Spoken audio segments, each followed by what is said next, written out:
আমি মোহাম্মদ শাহিন আলম। আমার বাসা মাগুরা জেলার এক গ্রামে। ঘটনাটা আমার দাদার মুখ থেকে শোনা। ঘটনাটা আজ থেকে প্রায় 40-45 বছর আগের।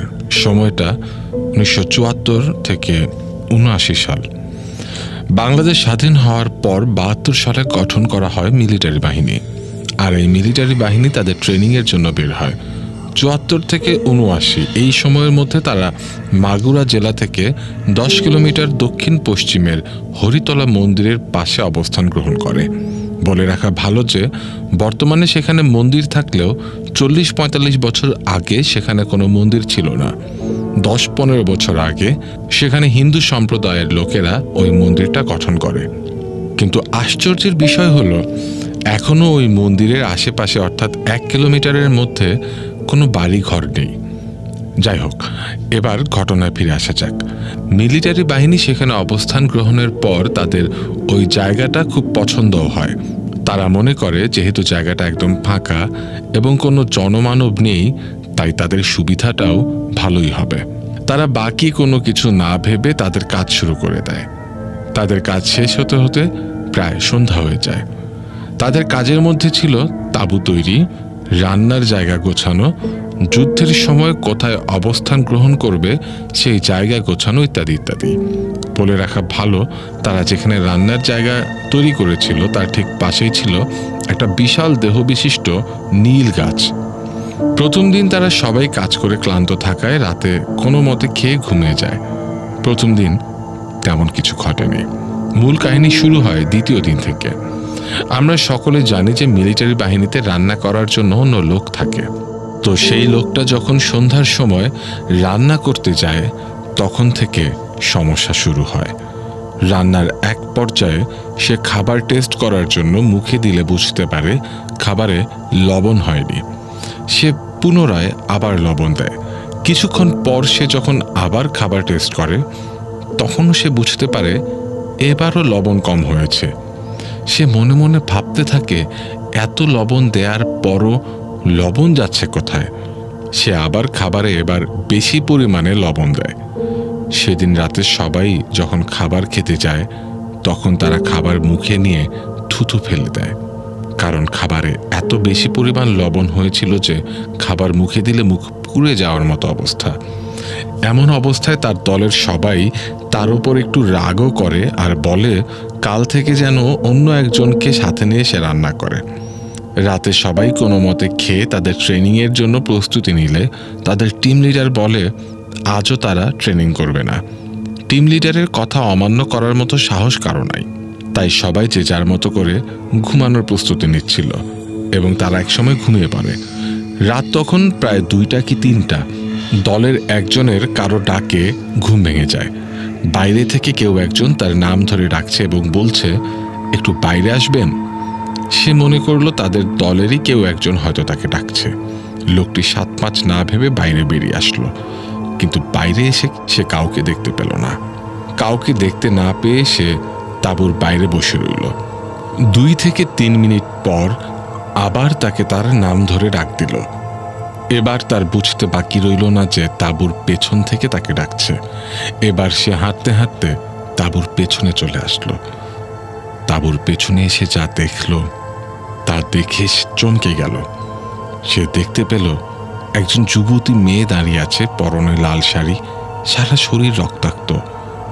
তার ঘাড়ে কোনো মাথা ছিল না, মাথাটা ছিল তার হাতের ওপর। এই দৃশ্য দেখে সে নিজেকে ঠিক রাখতে না পেরে এক চিৎকার দিয়ে অজ্ঞান হয়ে মাটিতে লুটিয়ে পড়ল। তার চিৎকার শুনে তার দলের বাকি সকলে দ্রুত তাঁবু থেকে বের হয়ে আশেপাশে কি হয়েছে বোঝার চেষ্টা করল। দলের 2 জন মিলে তাঁবুর পেছনে এসে দেখতে পেল তাদের একজন অজ্ঞান হয়ে মাটিতে পড়ে আছে। তার এই অবস্থা দেখে সবাই মিলে তাকে ধরে তাঁবুর ভেতরে নিয়ে আসে। তখন সবাই মিলে তার জ্ঞান ফেরানোর চেষ্টা করে, ব্যর্থ হয়। পরদিন সকালে তার জ্ঞান ফিরে আসে। তার জ্ঞান ফেরার পর সবাই তার কাছে কি হয়েছিল জানতে চাইলে সে পুরো ঘটনাটা সবাইকে খুলে বলে, কিন্তু তার কথায় কেউ কর্ণপাত করে না, বরং হেসে উড়িয়ে দেয়। ঘটনাটা এখানেই শেষ হয়নি। তাদের সবার জন্য আরো খারাপ কিছু অপেক্ষা করছিল। সেদিন সকাল থেকে সবাই নিজ নিজ কাজে ব্যস্ত হয়ে পড়ে। তাদের কাজ শেষ করতে করতে বিকাল হয়ে যায়। রাতে রান্না করার জন্য তাদের মধ্যে একজন বাজারে যায় গরুর মাংস কেনার জন্য। গরুর মাংস কিনে সে তাঁবুর উদ্দেশ্যে রওনা হয়। অর্ধেক পথ আসতে না আসতেই মাগরিবের আজান শুরু হয়ে যায়। চারদিকে আজান শেষ হওয়ার আগেই তার সাথে একজন লোকের দেখা হয়। তার ভাষ্যমতে লোকটা ছিল অসম্ভব সুন্দর। গায়ে সাদা রঙের পাঞ্জাবি, মুখের দাড়িগুলো সব পাকা, মাথায় পাগড়ি পরা, উচ্চতা 6 ফিটের মতো। লোকটাকে দেখে সে সালাম দিল। লোকটাও সালামের উত্তর দিল। এবার সে একটু মুচকি হাসি দিয়ে বলল, কোথায় গিয়েছিলে? গরুর মাংস কিনতে। উত্তরে সে বলল, জি চাচা। আপনি কেমনি জানলেন? লোকটা বলে, আমি জানি। তোমাকে একটা কথা বলি বাবা। জি চাচা বলেন। তোমরা এখানে গরুর মাংস রান্না করে খাইও না। কেন চাচা, কোনো সমস্যা? এদিকে আজান শেষ হয়ে গেছে। লোকটি বলল, আমার এই নামাজ পড়তে যেতে হবে, আমি আসি। এই বলে লোকটি হাঁটা শুরু করলো। মিলিটারি লোকটি কোনো কিছু না ভেবে তাঁবুর দিকে হাঁটা শুরু করলো। তাঁবুতে ফিরে কাউকে কোনো কিছু বলল না। দল প্রধানের নেতৃত্বে গরুর মাংস রান্নার কাজ শুরু করা হলো। আর তখন থেকে শুরু হলো অন্য ঘটনা। দুজনকে রান্নার দায়িত্ব দিয়ে বাকি লোকদেরকে নিয়ে টিম লিডার অন্য একটা কাজে নিযুক্ত হয়ে পড়েন। যারা রান্না করছিলেন তারা একসময় বুঝতে পারেন তাদের আশেপাশে অনেক লোকের উপস্থিতি। লোকগুলো তাদের আশেপাশে ঘোরাঘুরি করছে আর কি যেন একটা বলছে, যেটা তাদের কাছে অস্পষ্ট। তারা এগুলোকে পাত্তা না দিয়ে নিজেদের মতো রান্না শেষ করলো। রান্না শেষ, এবার টিম লিডারের নেতৃত্বে খাওয়া শুরু হলো। অর্ধেক খাওয়া প্রায় শেষ, হঠাৎ বাইরে থেকে রাইফেলের শব্দ। তারা মনে করলো অন্য দল হয়তো তাদের আক্রমণ করেছে। বলে রাখা ভালো, মিলিটারি বাহিনীর এক দল কখনো এক জায়গায় ট্রেনিংয়ে যায় না। দুইটি দল একটা নির্দিষ্ট দূরত্বের মধ্যে ট্রেনিং করে। খাবার শেষ না করে টিম লিডারের নেতৃত্বে দ্রুত সবাই যার যার রাইফেল নিয়ে বেরিয়ে পড়ল। খাবার শেষ না করে টিম লিডারের নেতৃত্বে দ্রুত সবাই যার যার রাইফেল নিয়ে বাইরে বেরিয়ে পড়ল। কিন্তু বাইরে এসে তারা কাউকে দেখতে পেল না। তারা কিছুক্ষণ বাইরে দাঁড়িয়ে শত্রুপক্ষের অপেক্ষায় ছিল, কিন্তু কারো কোনো সাড়া শব্দ নেই। হঠাৎ দলের একজনের চোখ গেল পাশের গাছটার দিকে। সে দেখতে পেল এক বিশাল দেহ বিশিষ্ট দানবের মতো কিছু একটা গাছের একদম শীর্ষে বসে আছে আর কি যেন একটা খাচ্ছে। জ্যোৎস্না রাতে চাঁদের আলোতে এটা দেখে সে চিৎকার দিয়ে ওঠে। পরবর্তীতে সবাই এটা দেখে চমকে ওঠে এবং ওই অবয়বটাকে উদ্দেশ্য করে ফায়ার করতে থাকে। কিন্তু এতে করে অবয়বটার কিছুই হচ্ছিল না। ফায়ারিংয়ের এক পর্যায়ে সবার বন্দুক অকার্যকর হয়ে যায়। সবাই তখন কি করবে বুঝতে পারছিল না। তারা সিদ্ধান্ত নেয় তারা গাড়িতে করে পালিয়ে যাবে। কিন্তু গাড়িতে উঠে গাড়ি স্টার্ট দিলে গাড়ি স্টার্ট নিয়ে আবার বন্ধ হয়ে যায়। পরবর্তীতে গাড়ি শত চেষ্টার পরেও আর স্টার্ট নেয় না। এমন সময় উপর থেকে এক বিকট চিৎকার দেয় অবয়বটা। তার চিৎকারের সাথে সাথে মনে হচ্ছিল ছোট ছোট পাথরের ভারী বর্ষণ হচ্ছে।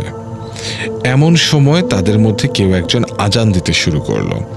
কেউ কেউ নানা রকম সূরা পাঠ করতে লাগলো, কিন্তু কিছুতেই যেন কিছু হচ্ছে না। এভাবে কতক্ষণ চলেছিল কেউ বলতে পারে না।